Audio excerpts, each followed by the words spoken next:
ఆంధ్రప్రదేశ్ రాజకీయాల్లో నెల్లూరు జిల్లా ఎప్పుడూ హాట్ సీటే. సార్వత్రిక ఎన్నికల తర్వాత కూడా అక్కడ సమీకరణాలు వేగంగా మారుతున్నాయి.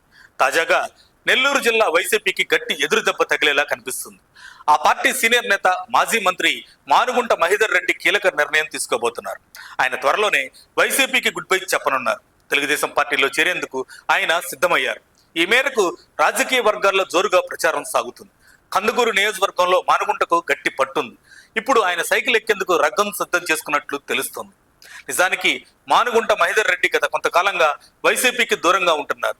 దాదాపు 2 ఏళ్లుగా ఆయన పార్టీ కార్యక్రమాల్లో యాక్టివ్ గా లేరు. దీంతో ఆయన తదుపరి అడుగు ఎటువైపు అనే ఉత్కంఠ నెలకొంది. ఆ ఉత్కంఠకు ఇప్పుడు తెరపడనుంది. నియోజకవర్గంలోని తన ముఖ్య అనుచరులతో ఆయన వరుస భేటీలు నిర్వహించారు. కార్యకర్తల అభిప్రాయాలను కూడా తీసుకున్నారు. అందరితో చర్చించిన తర్వాతే ఆయన పసుపు కండువా కప్పుకోవాలని తుది నిర్ణయానికి వచ్చారు. ఈ మేరకు నెల్లూరు రాజకీయాల్లో వార్తలు జోరందుకున్నాయి. మానుగుంట మహేదర్ రెడ్డికి కందుకూరు రాజకీయాల్లో సుదీర్ఘ చరిత్ర ఉంది. అక్కడ ఆయనకు బలమైన క్యాడర్ కూడా ఉంది. తన తండ్రి మానుగుంట ఆదినారాయణ రెడ్డి వారసత్వంతో ఆయన రాజకీయాల్లోకి వచ్చారు. మొదట కాంగ్రెస్ పార్టీ ద్వారా రాజకీయ రంగ ప్రవేశం చేశారు. 1989లో ఆయన తొలిసారి ఎమ్మెల్యేగా గెలిచారు.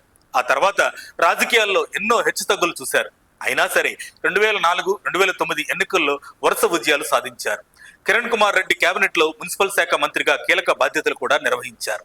ఆ తర్వాత 2014 ఎన్నికలకు ఆయన దూరంగా ఉన్నారు. మళ్ళీ 2018లో వైఎస్ఆర్ కాంగ్రెస్ పార్టీలో చేరారు. 2019 ఎన్నికల్లో కందుకూరు నుంచి వైసీపీ అభ్యర్థిగా నిలబడి ఘన విజయం సాధించారు. కందుకూరు నియోజకవర్గం మొదట ఉమ్మడి ప్రకాశం జిల్లాలో ఉండేది.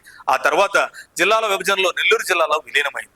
ఇప్పుడు కందుకూరులో మానుగుంట చేరిక టీడీపీకి సరికొత్త ఊపునిస్తుందని విశ్లేషకులు భావిస్తున్నారు.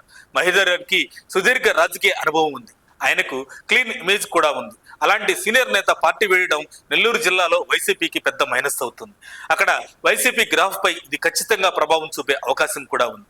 అయితే ఆయన అధికారికంగా ఎప్పుడు పసుపు కండువా కప్పుకుంటారు అనే దానిపై త్వరలో పూర్తి స్పష్టత రానుంది.